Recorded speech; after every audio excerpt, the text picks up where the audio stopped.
Welcome बच्चों। आज हम लोग विज्ञान भारती कक्षा 7 अभ्यास कार्य पुस्तिका का पाठ 1 मानव विज्ञान एवं प्रौद्योगिकी के प्रश्नों को हल करेंगे, जिसमें पहला प्रश्न है अपने दैनिक जीवन में प्रयोग होने वाली वस्तुओं के नाम लिखिए।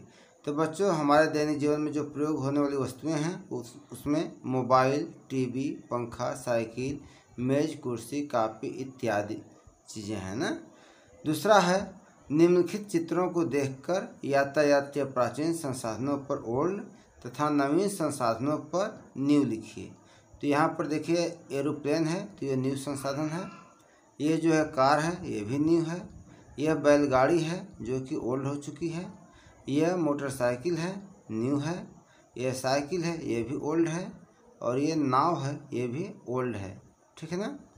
अब तीसरा प्रश्न है पहले जब टेलीफोन मोबाइल नहीं थे तो लोग एक दूसरे का हाल जानने या संदेश पहुंचाने के लिए क्या उपाय करते थे। तो बच्चों, पहले जब टेलीफोन मोबाइल नहीं थे तब लोग पत्र के द्वारा संदेश पहुंचाते थे। चौथा प्रश्न है निम्नलिखित कृषि संसाधनों में से प्राचीन एवं नवीन संसाधनों की अलग अलग सूची बनाइए। हार्वेस्टर है, ढेकुली है, रहट है, थ्रेशर, ट्रैक्टर, बैलगाड़ी, बैलहल, ट्यूबवेल। तो यहाँ पर हमें प्राचीन कृषि संसाधन को अलग करना है और यहाँ पर नवीन कृषि संसाधन को अलग करना है। तो ये जो ढेकुली है यह प्राचीन कृषि संसाधन है। इसी तरह से रहट है, फिर प्राचीन संसाधन में बैलगाड़ी है और बैलहल है। ठीक है ना। और नवीन कृषि संसाधन में हार्वेस्टर है, फिर थ्रेशर है, फिर ट्रैक्टर है और ट्यूबवेल है। ठीक है। अब देखिए पांचवा प्रश्न है निम्नलिखित चित्रों को देखकर विज्ञान और प्रौद्योगिकी के द्वारा यातायात संसाधन में हुए विकास का क्रमबद्ध अंकन कीजिए। तो सर्वप्रथम मनुष्य जो है पैदल चलता था, फिर पैदल चलते चलते फिर वो घोड़ा पा लिया, फिर घोड़े पर बैठ के जाने लगा।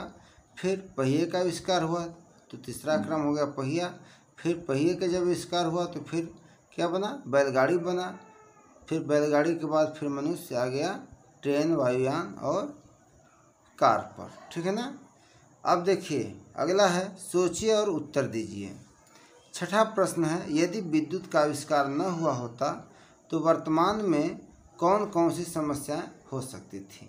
तो बच्चों, इसमें हम 3 समस्याओं को लिखे हैं, जिसमें पहला है विद्युत से चलने वाले यंत्र नहीं चल पाते, जैसे ट्रेन है, पंखा है, कूलर है कि नहीं। दूसरा है रात्रि में कार्य करना कठिन हो जाता।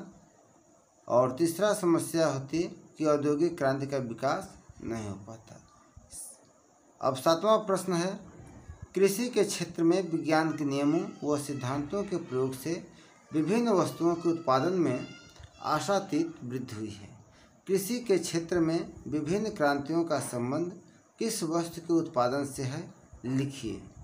तो हरित क्रांति फसल उत्पादन से है, श्वेत क्रांति दुग्ध उत्पादन से है, पीली क्रांति का संबंध तिलहन उत्पादन से है, भूरी क्रांति का संबंध उर्वरक उत्पादन से है और नीली क्रांति का संबंध मत्स्य पालन से है। ठीक है।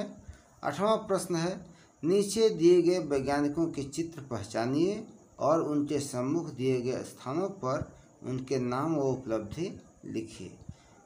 तो बच्चों, ये हैं एम.ए. स्वामीनाथन, यह जो है हरित क्रांति के जनक हैं। और ये जो दूसरा चित्र है यह डॉक्टर वर्गीज कुरियन का है, जो श्वेत क्रांति के जनक हैं। ठीक है। अब 9वां प्रश्न है विज्ञान और प्रौद्योगिकी के विकास के कारण मनुष्य को लाभ ही नहीं मिला है, बल्कि इससे अनेक प्रकार की हानियां भी हुई हैं। नीचे दिए गए चित्रों को देखकर उन हानियों को पहचानकर उनके कारणों को लिखिए। तो यहाँ पर आप देख रहे हैं कि चिमनी से धुआं निकल रहा है, तो ये जो है वायु प्रदूषण है। ठीक है ना। यहाँ पर पराली जल रहा है, अर्थात जो फसल हैं उनके अवशेष जलाए जा रहे हैं, तो इससे भी वायु प्रदूषण हो रहा है। और यहाँ पर क्या है, मोटर गाड़ियों का धुआं निकल रहा है, मोटर गाड़ियों से धुआं निकल रहा है, तो ये भी वायु प्रदूषण है। और कारण आप समझ गए कि चिमनियों से निकलता हुआ धुआं है, और इसमें जो है जलता हुआ पराली यानी फसल और उससे से निकलता हुआ धुआं, और इसमें वायु प्रदूषण में क्या है कारण कि मोटर गाड़ियों से निकलता हुआ धुआं। अब 10वां प्रश्न है, यदि वर्तमान में ईंधन के रूप में एलपीजी और सीएनजी का प्रयोग न होता तो पर्यावरण पर पड़ने वाले नकारात्मक प्रभावों को लिखिए। तो बच्चों, यदि एलपीजी न होता तो खाना लकड़ी से बनता, और सीएनजी न होता तो गाड़ियां पेट्रोलियम पदार्थ से चलती, जिससे दोनों स्थितियों में वायु प्रदूषण बढ़ता, और वायु प्रदूषण बढ़ने के कारण दमा, अस्थमा, सिरदर्द आदि बीमारियां हो जाती। ठीक है ना। तो अब नेक्स्ट वीडियो में हम लोग इकाई 2 का अध्ययन करेंगे। आज बस इतना ही। बहुत बहुत धन्यवाद।